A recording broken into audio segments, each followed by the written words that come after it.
May you find in the house of the Lord today a place of peace and safety, a sanctuary from the trials of life and all that threatens to undo you. May you find here today courage to live for God and hope that God is alive in you.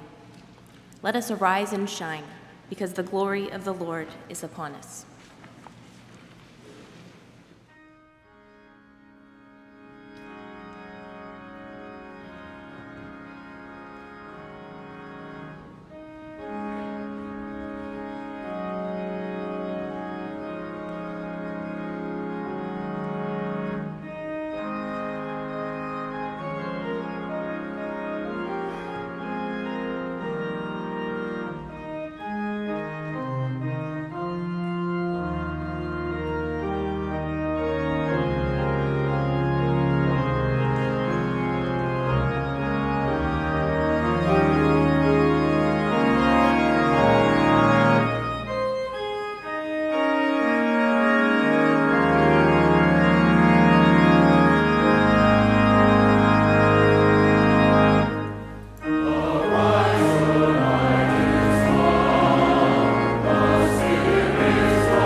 Good morning.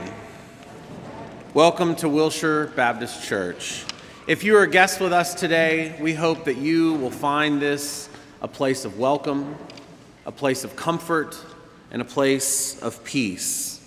And if you are visiting with us today, there's a communication card in the pew rack in front of you that we would love for you to fill out to your level of comfort and place that as your gift to us in the offering plate when that comes around, so that we can reach out to you and learn a little bit more about your story and tell you about what God is up to here at Wilshire Baptist Church.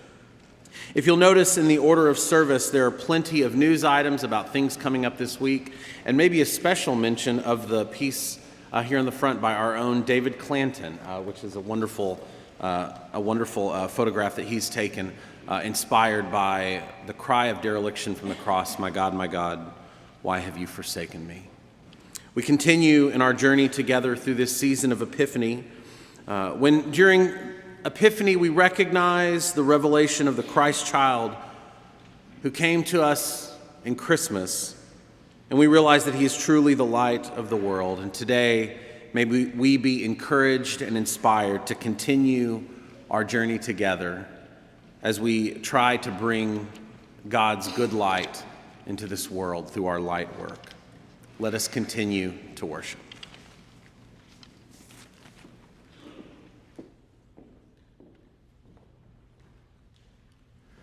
A reading from Leviticus. The Lord spoke to Moses, saying, "Speak to all the congregation of the people of Israel, and say to them, You shall be holy, for I, the Lord, your God, am holy. When you reap the harvest of your land, you shall not reap to the very edges of your field, or gather to the gleanings of your harvest. You shall not strip your vineyards bare, or gather the fallen grapes of your vineyard. You shall leave them for the poor and the alien. I am the Lord your God. You shall not steal. You shall not deal falsely. You shall not lie to one another. And you shall not swear falsely by my name, profaning the name of your God. I am the Lord. You shall not defraud your neighbor. You shall not steal. You shall not keep for yourself the wages of a laborer until the morning. You shall not revile the deaf or put a stumbling block before the blind. You shall fear your God. I am the Lord. You shall not render an unjust judgment. You shall not be partial to the poor or defer to the great. With justice you shall judge your neighbor. You shall not go around as a slanderer among your people, and you shall not profit by the blood of your neighbors. I am the Lord. You shall not hate in your heart any one of your kin. You shall reprove your neighbor, or you will incur guilt yourself. You shall not take vengeance or bear a grudge against any of your people, but you shall love your neighbor as yourself. I am the Lord. This is the word of the Lord. Thanks be to God.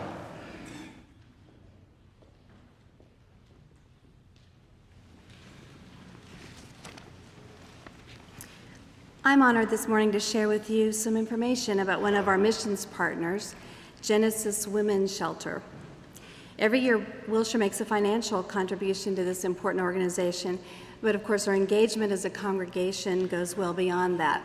As an example, a small group from my Sunday school class, the Epiphany class, cooks breakfast one Saturday every month at the emergency shelter for the women and children there.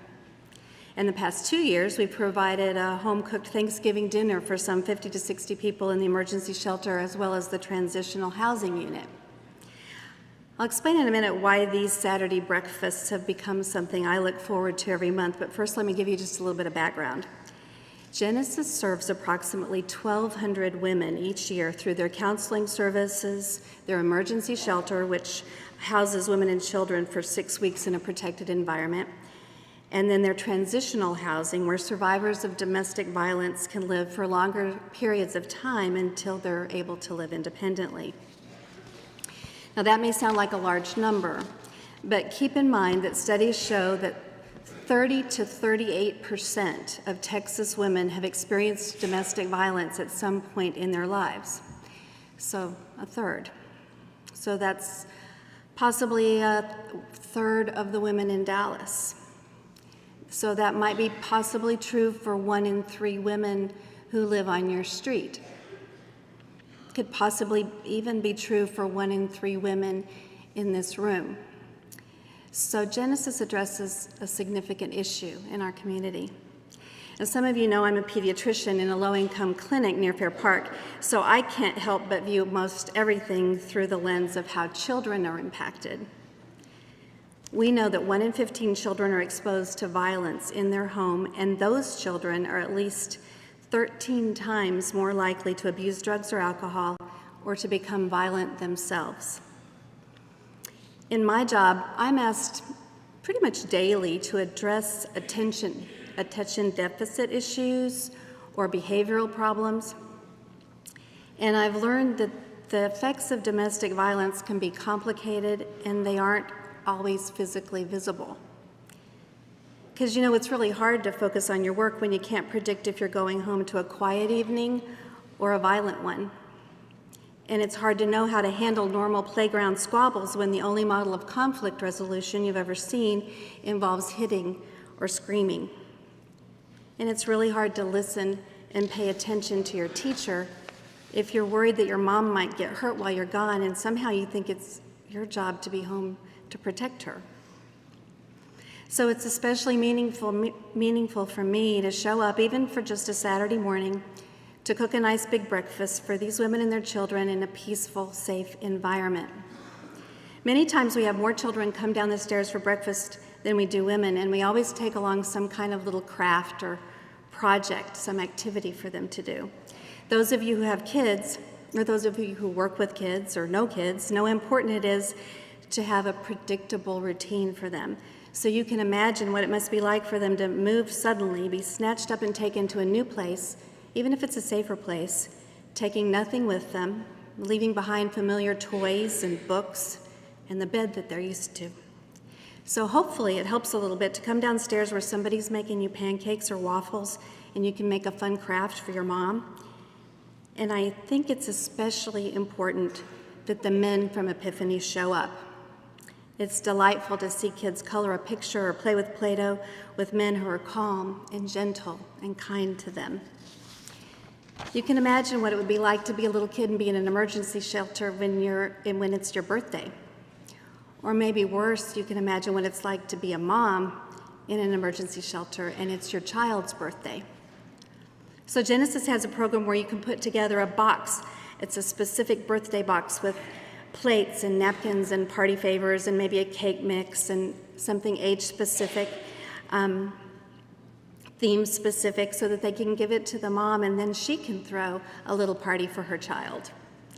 It's pretty easy to pick up a few extras when you're planning a party at your house. Genesis also has something called the Heroes program. It stands for He Respects Others. This is specifically for men to participate in a variety of ways. And they have a court accompaniment program where trained volunteers go with the domestic violence survivor to court proceedings just to support her and to sit in the courtroom as a silent presence that says, "I'm with her." They have a variety of outreach programs that provide preventative education to all age groups. There's lots of ways that we can be involved. At Christmas time, many of you brought presents for the Genesis giving tree. You bought specific presents for names that were on the tree so that they could get a gift for Christmas. And Heather assigned me the task of loading all those things up in my car and delivering them to the Genesis distribution center. So I did that, and when I got there, the parking lot was crowded and the building was kind of busy and chaotic and loud. People were loading and unloading and sorting and wrapping. So I just walked in and said, "Hey, I've brought some things from Wilshire." And the lady said, "Hey everybody, this is our Wilshire person."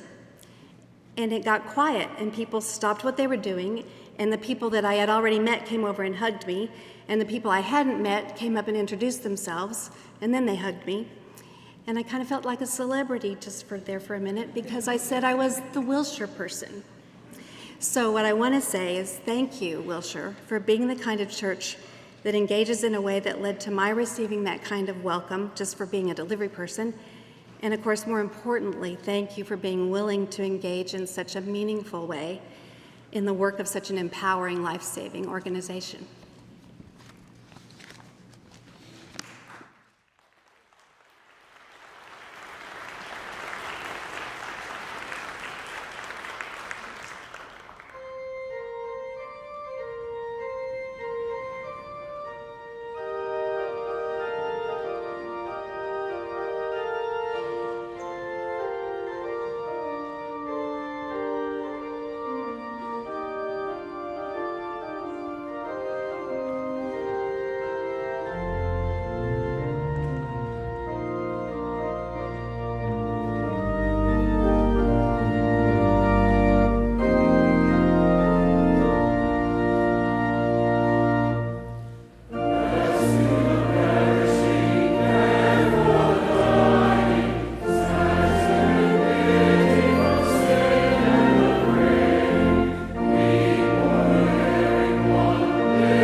As we begin to pray this morning, please join me in a moment of silence as we center ourselves and take time to breathe.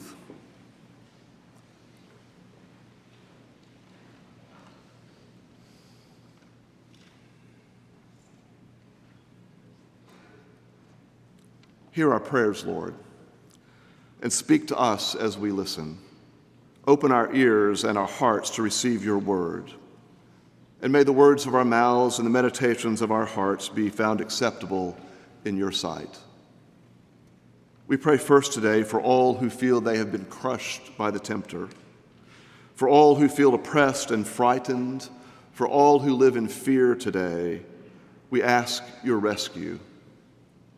May you send to these friends the messengers of your peace.